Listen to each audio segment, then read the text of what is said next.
26.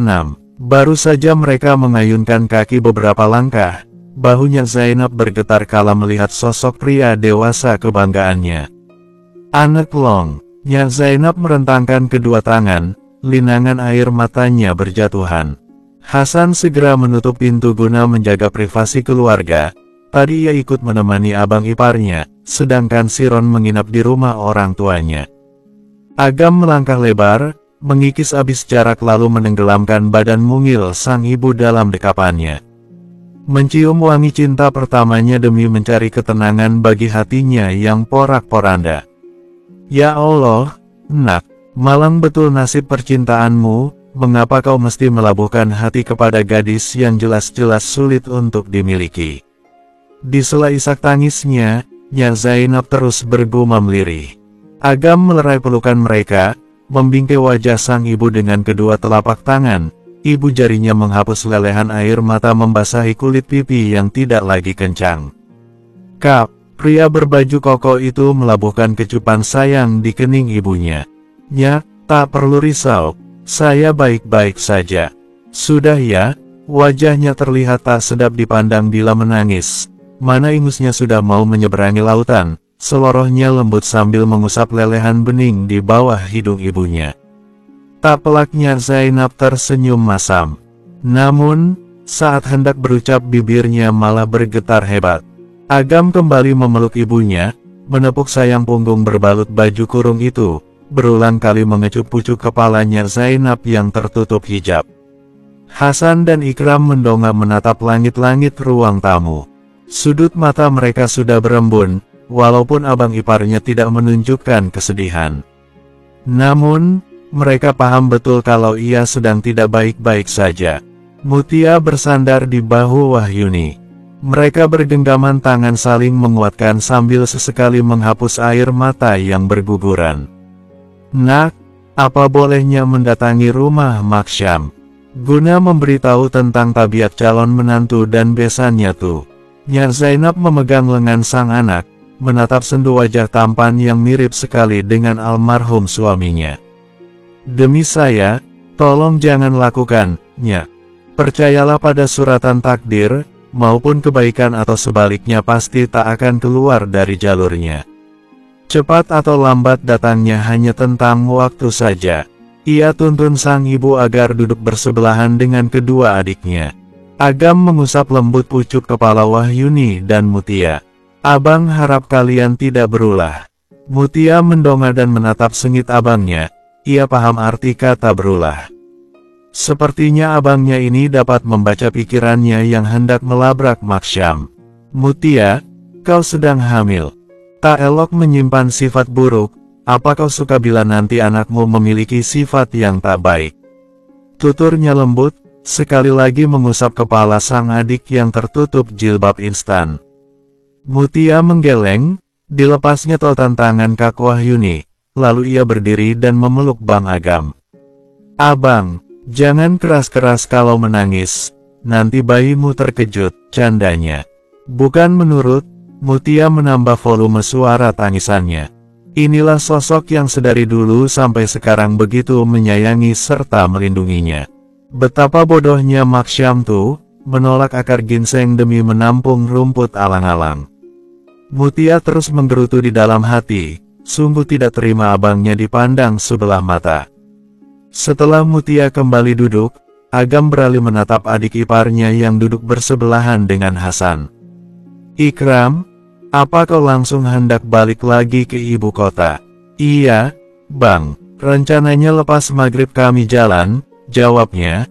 Ia datang ke sini hanya mengantar ibu mertua dan juga sang istri yang sementara waktu ingin tinggal di kampung halamannya. Bapak sudah kalian suruh makan belum? Agam menanyakan sopir pribadi Ikram. Sudah, Bang. Mengenai rumah yang berseberangan dengan hunian kalian, sudah laku terjualkah? Agam kembali bertanya kepada Ikram. Belum, Bang. Saya dengar dari Pak Satpam belum cocok harga. Baiklah, malam ini saya ikut kau ke kota, semoga saja harganya masih bisa dirembuk lagi, ucap Agam. Nak, kau tidak berencana pindah ke kota, kan? Keningnya Zainab berkerut dalam, hatinya menerka-nerka maksud sang anak yang ingin membeli hunian di kota. Bukan menjawab, Agam memilih berlalu dan menaiki anak tangga menuju kamarnya. Begitu pintu kamar ditutup kembali, tubuhnya luruh bersandar pada daun pintu. BUGH, BUGH, Agam meninjau lantai keramik, buku-buku jarinya tangannya langsung memerah. Buliran bening yang sedari tadi ia tahan akhirnya jatuh jua. Hanya ada satu wanita yang bisa membuat seorang Agam Sidik mengeluarkan air mata, yakni Nur Amala, yang sama sekali tidak ada hubungan darah. Ya Rabbi, ia tekuk kedua lututnya, menyandar sepenuhnya pada pintu, mengusap kasar rambut yang kini sedikit memanjang. Sungguh ia tidak mampu berkata, hanya air mata kecewa yang mengungkapkan segala rasa. Tadi, ingin sekali dirinya menarik ujung baju Amala kala melihat tidak ada setitik binar bahagia di wajah cinta dalam diamnya itu. Secercah harapan yang sebelumnya bersinar lembut kini padam sudah. Rencana lamaran ulang yang sudah ia rancang harus kembali pupus seperti sudah-sudah. Nur, masih adakah kesempatan untuk memilikimu? Belum cukupkah usahaku selama ini? Atau doaku yang kurang kencang hingga sulit menembus langit? Lirihnya pilu. Nak, kau sudah tidur? Maksyam bertanya pelan pada sosok yang tidur miring menghadap dinding. Begitu tak mendapatkan tanggapan, ia masuk ke dalam kamarnya sendiri. Saat sudah mendengar ranjang ibunya berderit, Amala membuka mata. Sengaja tidur membungkuk agar memenuhi tilam, ia ingin sendirian malam ini. Perlahan dibukanya cincin emas yang melingkari di jari manisnya, menatap sinis benda bulat dengan berat satu mayam. Kupastikan tak akan lama lagi, kau akan kembali kepada pemilikmu, batinnya sambil meremas benda berwarna kuning itu. Kalian hati-hatilah di jalan. Jangan ngebut. Nyak Zainab melepas kepergian sang anak beserta menantunya. Baik, Nyak. Ikram mengangguk, sedangkan Agam mengerjap. Nyak Zainab fokus menatap Agam. Nak, apa sudah waktunya baginya untuk mencarikanmu jodoh? Bersambung 27. Nak, apa sudah waktunya baginya untuk mencarikanmu jodoh? Atur saja bagaimana baiknya, Nyak. Saya berangkat dulu. Agam mencium punggung tangan sang ibu, lalu menerima hal yang sama dari kedua adik perempuannya. Kedua pria dewasa itu masuk ke dalam mobil mewah kijang kapsul milik Ikram. Sang sopir bergegas menyalakan mesin dan mulai melaju. Nya, kedepannya abang akan baik-baik saja, kan? Tanya si bungsu, seraya memeluk lengan ibunya demi mencari kenyamanan di saat hatinya tengah gundah. Insya Allah, penuh harapnya Zainab menjawab. Jika para ibu di luar sana akan senang bila anaknya memberikan kepercayaan penuh kepada mereka dalam memilih calon jodoh. Lain halnya dengan Nyak Zainab, bukan bahagia malah dirundung nestapa. Hatinya terasa begitu sakit mendapati Agam yang putus asa. Ya Rab, berikanlah yang terbaik untuk anak hamba. Kasihanilah ia, hidupnya selalu penuh perjuangan. Beban yang dipikulnya sungguh berat. Tolong permudah jalannya menuju kebahagiaan, ya Allah. Nyak Zainab melangitkan bait doa, berharap Tuhan bermurah hati. Hidup putra sulungnya tidaklah mudah, apalagi selepas kepergian suaminya. Agamlah yang menjadi kepala keluarga sekaligus tulang punggung. Dia rela tidak lanjut kuliah, demi menghantarkan kedua adik perempuannya bergelar sarjana. Untuk sementara waktu, ini yang terbaik untuk kita Nur. Tak akan sanggup diri ini bila berpapasan denganmu di saat engkau sudah hampir dimiliki pria lain. Ia tatap lekat teras rumah Amala yang bercahaya lampu pijar. Tidak lama kemudian bangunan sederhana itu pun terlewati. Sepanjang perjalanan, Agam memilih memejamkan mata. Dirinya tidak tidur hanya saja sedang menggali memori kebersamaannya bersama Nur Amala. Berkali-kali patah hati, tak jua menghilangkan rasa cintanya. Jangankan mati, melayu saja tidak. Bukan paras elok Amala yang membuatnya jatuh hati, tetapi segala hal yang ada padanya ia sukai. Sekalipun dalam keadaan berkubang lumpur, Amala tetap terlihat cantik di matanya. Ya Rabbi, bila Hendy memang jodoh hamba, tolong yakinlah hati ini agar tak lagi berprasangka buruk tentangnya. Namun, jika sebaliknya, berikanlah hamba petunjuk untuk mengungkapkan hal tak baik itu, pintanya sungguh-sungguh. Selesai sholat tahajud di sepertiga malam, Amala bersimpuh, memohon belas kasih yang maha kuasa. Selepasnya ia terdiam dengan mata tertutup, telapak tangannya tetap menengadah. Ya Allah yang maha pengasih lagi maha penyayang. Hamba titipkan beliau dalam penjagaanmu, tolong sembuhkan hatinya yang tengah terluka. Melihat sorot mata kecewanya, hati hamba hancur, ya Rab. Buliran bening langsung membasahi pipinya. Sampai kapan kami harus saling memendam cinta dalam diam, ya Tuhanku? Belum cukupkah usaha yang ia lakukan untuk menggapai ridho-Mu, ya Rab? Batinnya terus melangitkan doa. Belum cukupkah hamba berlakon seolah-olah tidak peduli, tidak mengetahui, tidak merasakan betapa besar rasa cintanya untuk hamba, betapa gigihnya ia dalam melindungi diri ini. Rasanya tidak adil membiarkan Bang Agam berjuang sendirian. Izinkan kali ini hamba ikut serta ya, Rab. Amala terus berusaha merayu Sang Al-Khalik. Amala merasakan tenggorokannya tercekat, bibirnya bergetar hebat, sekuat tenaga ia menggigit bagian dalam indera perasanya agar tidak meloloskan suara. Ya Allah, topeng yang hamba kenakan selama ini bukan lagi retak, tetapi nyaris hancur lebur. Sungguh diri ini kesulitan menyembunyikan perasaan yang kian hari berakar kuat, ia semakin erat memejamkan mata. Inilah yang dilakukan Amala selama lebih dari 8 tahun. Bukan hanya Agam Sidik yang jatuh cinta kepadanya, Amala juga memiliki rasa yang sama. Bila Agam secara gamblang memperlihatkan rasa sukanya kepada orang-orang terdekatnya, lain halnya dengan Amala yang hanya kepada Tuhan saja ia bercengkrama. Begitu rapat Amala sembunyikan rasa cintanya, menekan perasaan itu di dalam relung hatinya yang paling dalam, agar tidak terlukis pada sorot mata, tidak terdengar melalui suara, tidak terlihat pada rona pipi, dan tidak terdeteksi oleh ekspresi maupun gestur tubuhnya. Setiap berdoa khusus teruntuk pemilik hatinya, ia hanya menyampaikan dalam hati dengan raut tenang, tetapi batinnya mengekspresikan segala rasa yang ia pendam. Semua itu ia lakukan agar setan tidak mendengar, mengetahui, kalau hatinya telah berlabuh kepada Agam Sidik sejak ia menginjak masa remaja. Amala, betul kau mau mengantar rantang ini sendirian ke rumah calon mertuamu? Maksyam kembali ingin memastikan. Iya, Amala pergi dulu, Mak.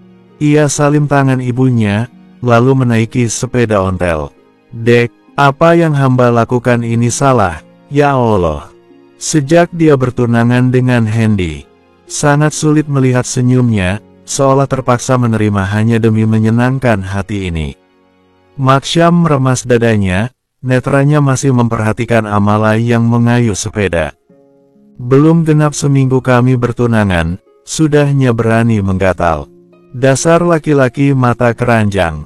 Cih, bersambung. 28. Setelah mengayuh sepeda hampir 15 menit, akhirnya Amala sampai di depan rumah Hendy. Bangunan rumah yang tak jauh berbeda dengan miliknya terlihat sepi, pintu depan tertutup rapat. Amala menyandarkan sepedanya di bawah pohon jambu, lalu berjalan ke belakang rumah.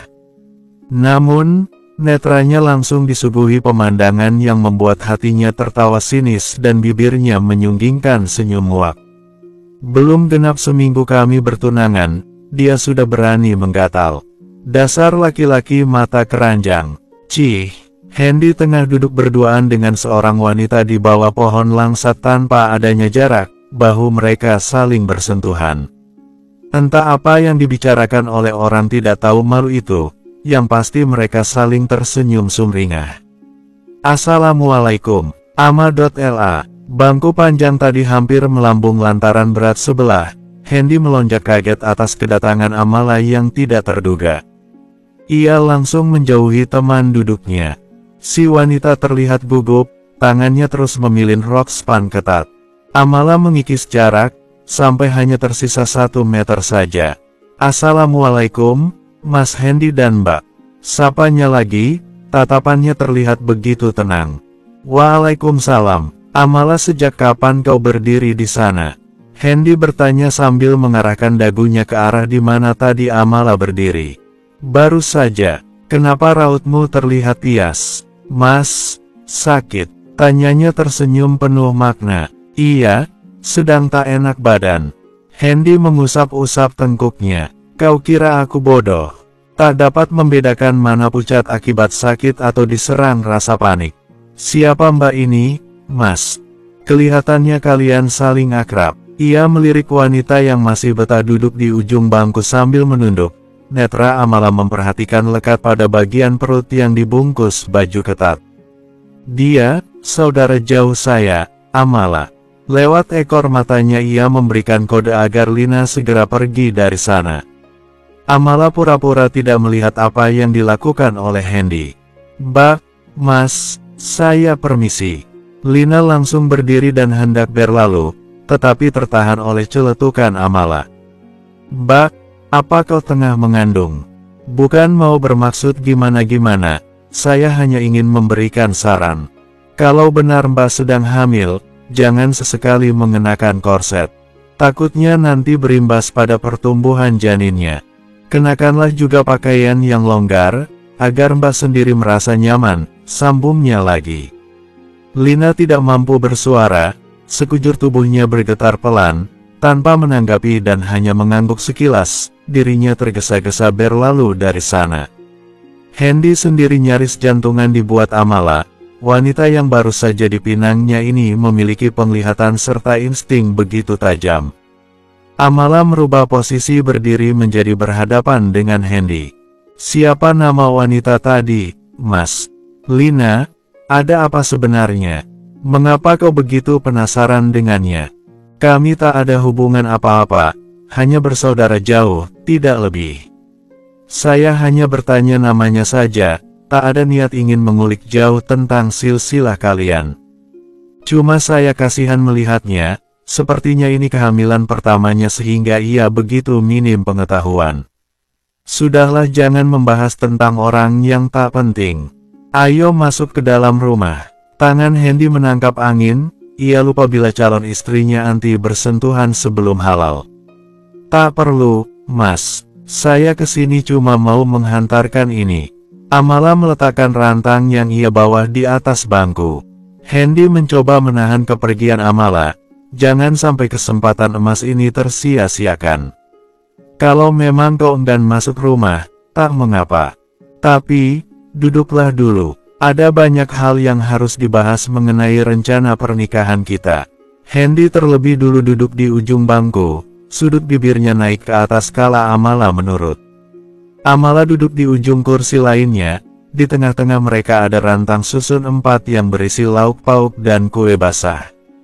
Kau tidak jualan sayur matang hari ini, Amala?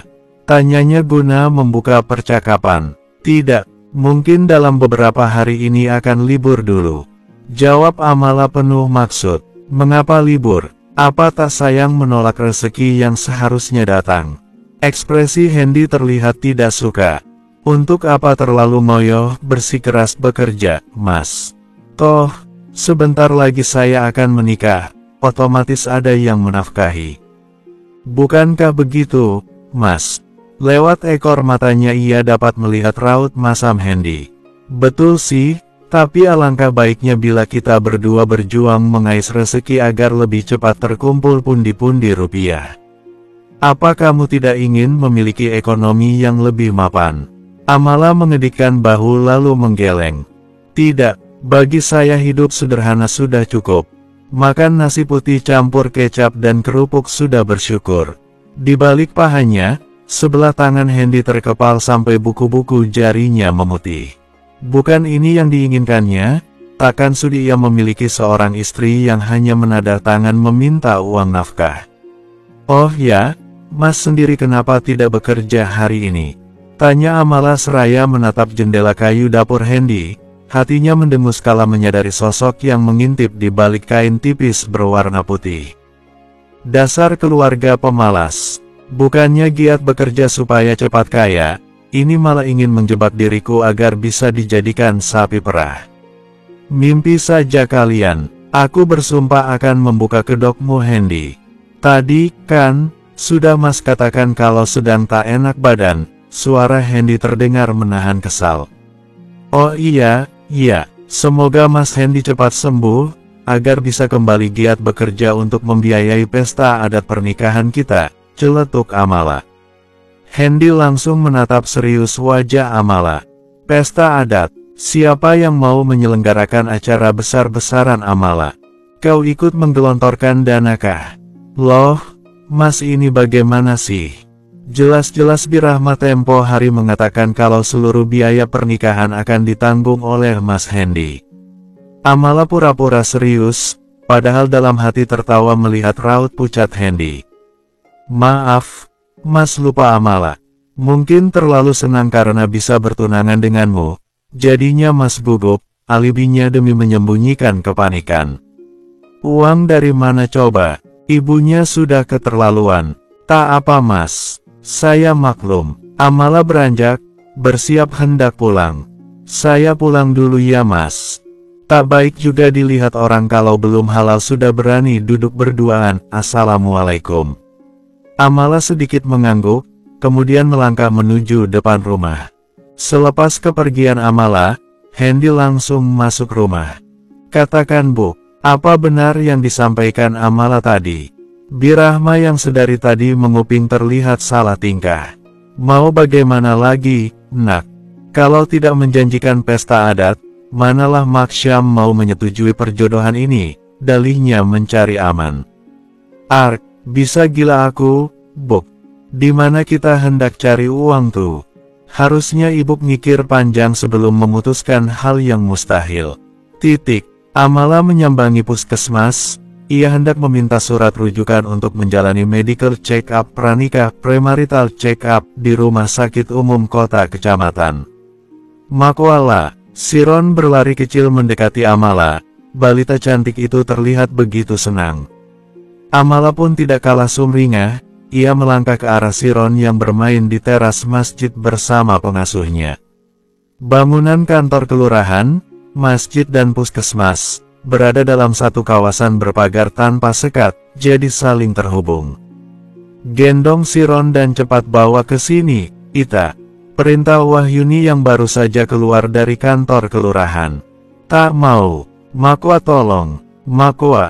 Huwa. Dalam dekapan sang pengasuh, tangan kecil Siron terus terulur meminta Amala mendekat.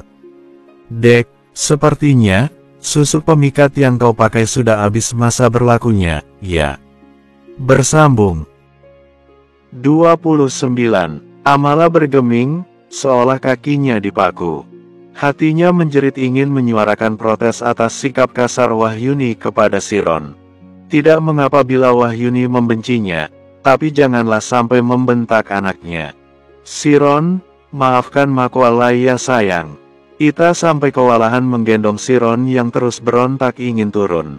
Brak, Wahyuni membanting pintu kemudi, setelah memastikan anaknya duduk dalam pangkuan sang pengasuh, ia bergegas melajukan mobil. Maaf Amala, aku belum bisa menerima keputusanmu. Biarlah kita saling menjauh dahulu, agar rasa amarahku tak berubah menjadi benci. Sambil menyetir, sesekali Wahyuni menghapus air matanya. Di bangku belakang, Siron tertidur akibat lelah menangis, suara sudut sedannya sesekali terdengar. Maafkan ibu ya Nak, gumamnya lirih penuh rasa bersalah. Tidak semestinya ia melarang Siron bermanja dengan Amala. Putrinya itu sedari bayi seringkali digendong makwanya. Ita hanya diam, tangannya terus menepuk bokong Siron. Hatinya ikutan sedih, tetapi tidak berani bersuara apalagi bertanya. Bidan Rani tersenyum culas melihat pemandangan mengiris hati. Ia mendekati Amala yang masih belum bergeming dari posisinya. Sepertinya, susu pemikat yang kau pakai sudah habis masa berlakunya, ya. Amala berbalik guna berhadapan dengan wanita bermulut tak beradab. Bu Bidan, apa sekarang sudah masuk jam istirahat, Anda? Apa maksud kau bertanya macam tuh?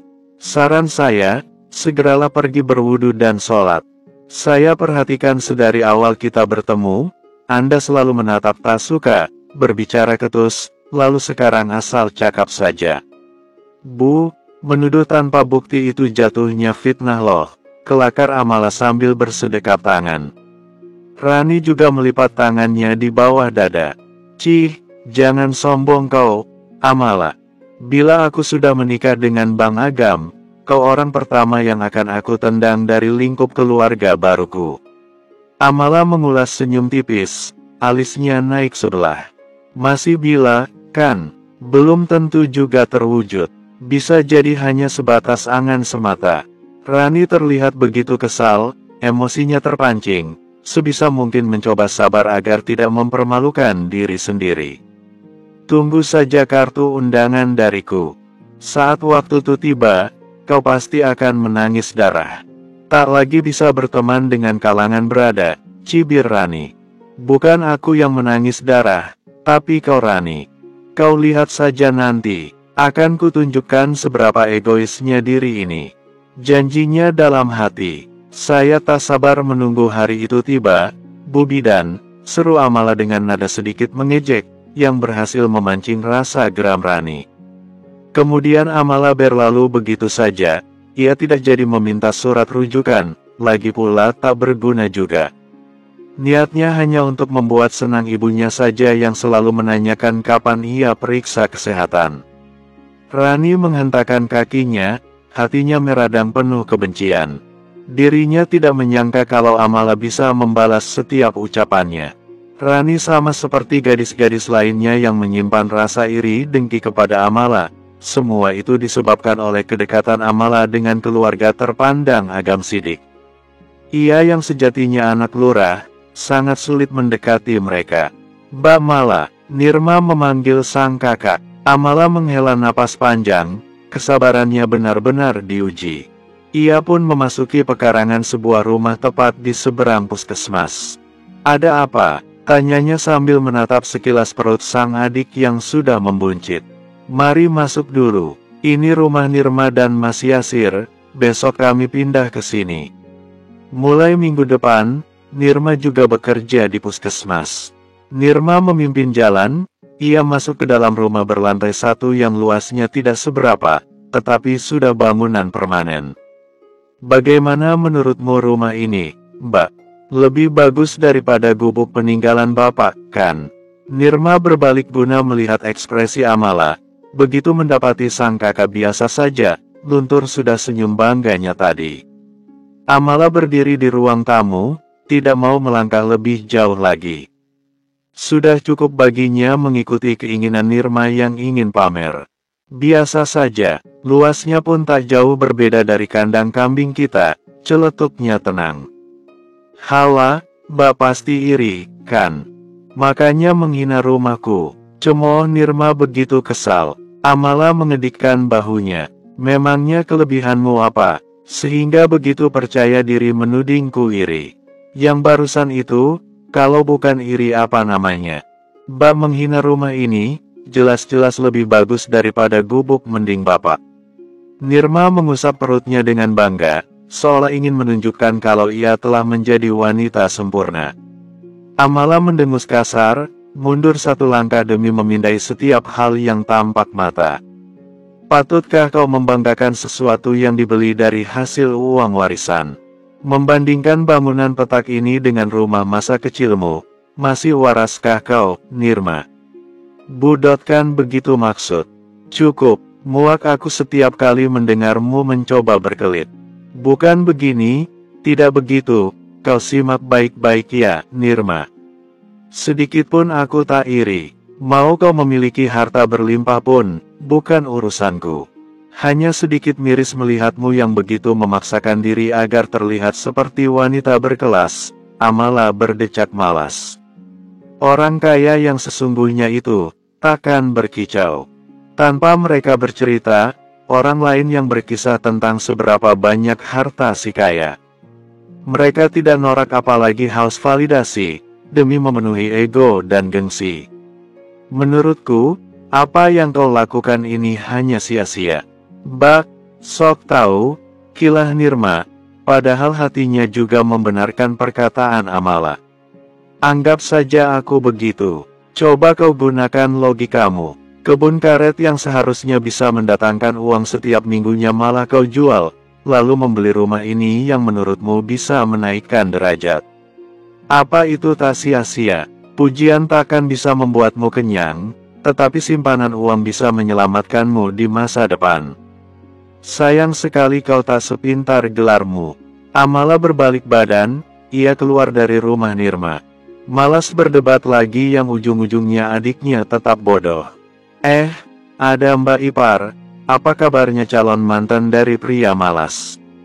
Yasir begitu senang melihat Amala, ia gegas mendekati mantan tunangannya. Lain halnya dengan Amala, yang sudah kehabisan daya setelah menghadapi Nirma, Rani dan juga Wahyuni. Amala pun hendak melenggang begitu saja, tetapi dihalangi oleh tubuh besar Yasir. Amala, tak kusangka seleramu terjun bebas.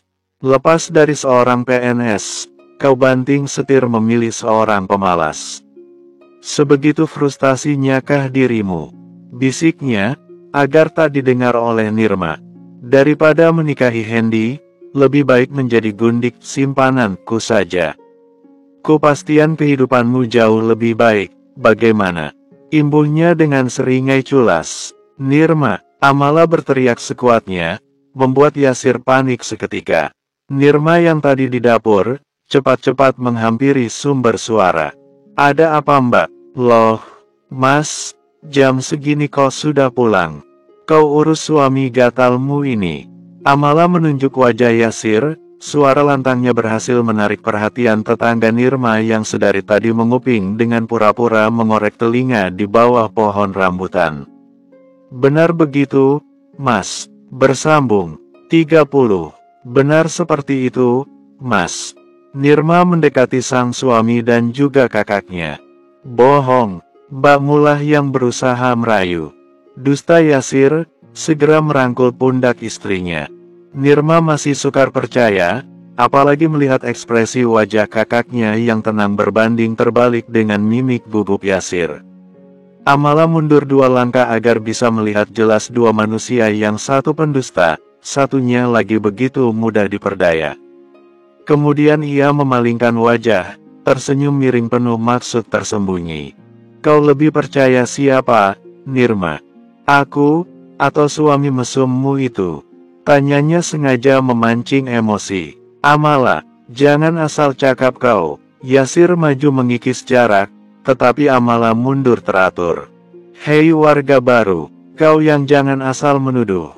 Jelas-jelas tadi kau menghalangi jalan Amala. Walaupun aku tak mendengar percakapan kalian, bukan berarti mataku buta ya.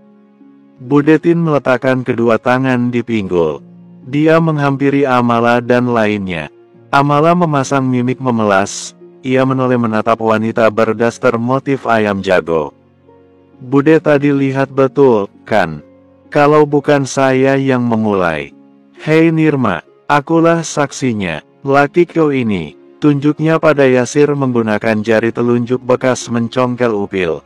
Begitu dia turun dari motornya, langsung berjalan cepat untuk mencegat Amala.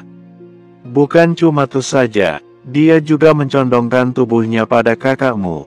Jelasnya menggebu-gebu. Hatinya begitu senang mendapatkan bahan gosip baru.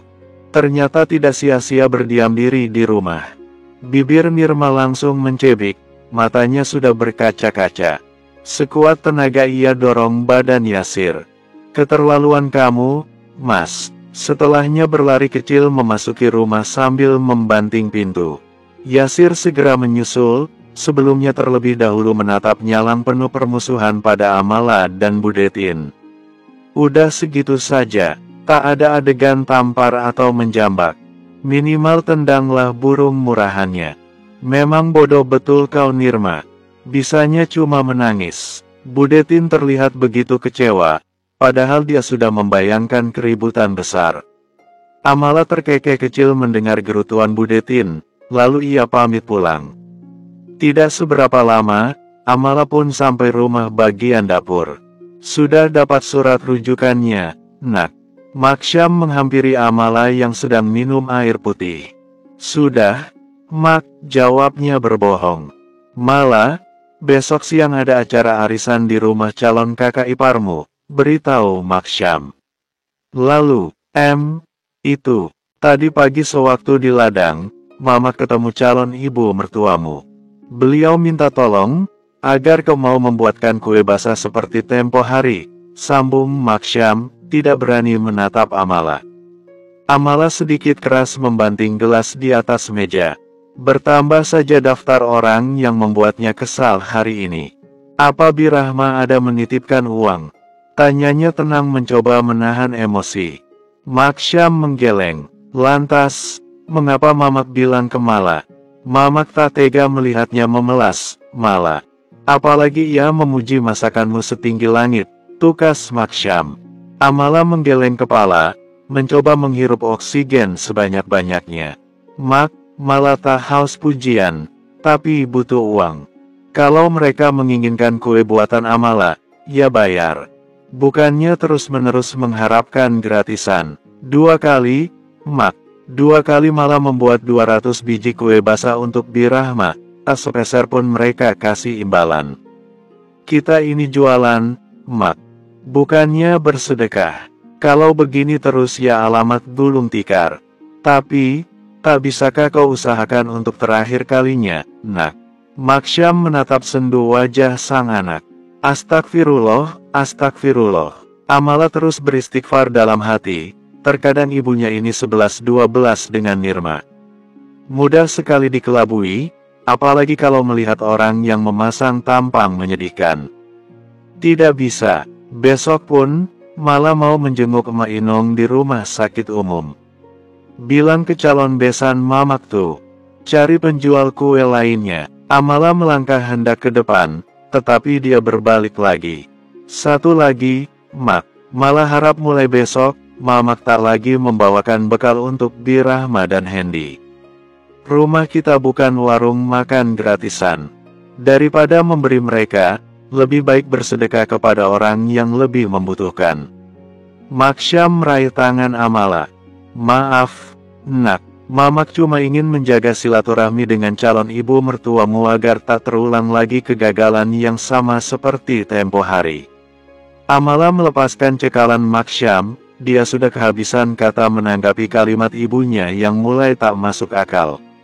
Brak, Amala membanting pintu kamar yang sudah jadi gudang, menutupnya kembali lalu memutar anak kunci. Mendekati meja dan membuka laci, mengambil secari kertas berisi nomor telepon. Apa sudah waktunya, aku menghubunginya. Tanpa Amala sadari, banyaknya tekanan yang didapatkannya belakangan ini, membuat dirinya semakin berani menyuarakan, mempertahankan, memperjuangkan apa yang diinginkan dan jalan mana yang hendak dilalui. Pagi hari, selepas sholat tahajud, Amala tidak lagi tidur. Dia langsung berkutat di dapur, memasak menu untuk jualan dan yang akan dibawanya menjenguk ibunya Din. Maksyam ikut membantu, tetapi didiami oleh Amala. Bukan maksud durhaka, hanya saja memang sengaja, agar ibunya tidak lagi terus-terusan menekan dirinya. Jarum jam sudah menunjukkan pukul 6 pagi. Di luar sudah ada Paman Budi, Pacik Leman dan 2 rekan lainnya yang menunggu sayur matang Amala. Usaha kecil-kecilan Amala mulai berkembang, kini ada 4 orang bakul sayur yang setiap hari mengambil dagangannya untuk dijual lagi. Atap rumah Maksyam pun sudah rapat, bila hujan tidak lagi bocor. Lambat namun pasti, perekonomian Amala mulai merangkak naik. Selepas kepergian bakul sayur, Amala bersiap-siap mandi. Hari ini ia tidak berjualan keliling. Maksyam menatap sendu punggung Amala, sepertinya anaknya itu benar-benar kecewa. Marahnya Amala yang sesungguhnya bukan lagi berteriak, tetapi diam. Tidak ada lagi yang bisa dilakukan oleh Maksyam, ia juga bersiap pergi ke ladang. Tidak juga membawa rantang, hanya sebungkus makanan untuk dirinya sendiri. Asteris. Amala mengayuh sepeda ontelnya, perjalanan panjang pun ia terjang demi bertemu sang sahabat dan juga menelepon seseorang. Sehabis melalui jalan menanjak, ia berhenti sebentar untuk beristirahat. Hari ini begitu cerah, sang surya sudah hampir meninggi, sinarnya tidak lagi hangat melainkan panas. Setelah 1 jam lebih mengayuh sepeda melewati jalan rata serta berbukit, Amala sampai juga di kota kecamatan. Ia memarkirkan sepedanya di tempat khusus, lalu membawa rantang dan menyandang tas selempang. Sebelum ke rumah sakit, Amala terlebih dahulu singgah di alat telekomunikasi umum, memasukkan beberapa uang koin, setelahnya menekan tombol nomor. Amala merasakan saat-saat penantian yang penuh ketegangan, jantungnya berdegup kencang. Setengah mati mencoba mengendalikan diri agar ketika bersuara nanti tidak bergetar. "Assalamualaikum," sapa suara bariton di seberang sana. Bukannya menjawab, Amala malah menitikkan air mata. Tangannya mencengkram erat gagang telepon. Suara isakan yang sedari tadi ia tahan, lolos sudah. "Nur, kaukah ini?" Bersambung.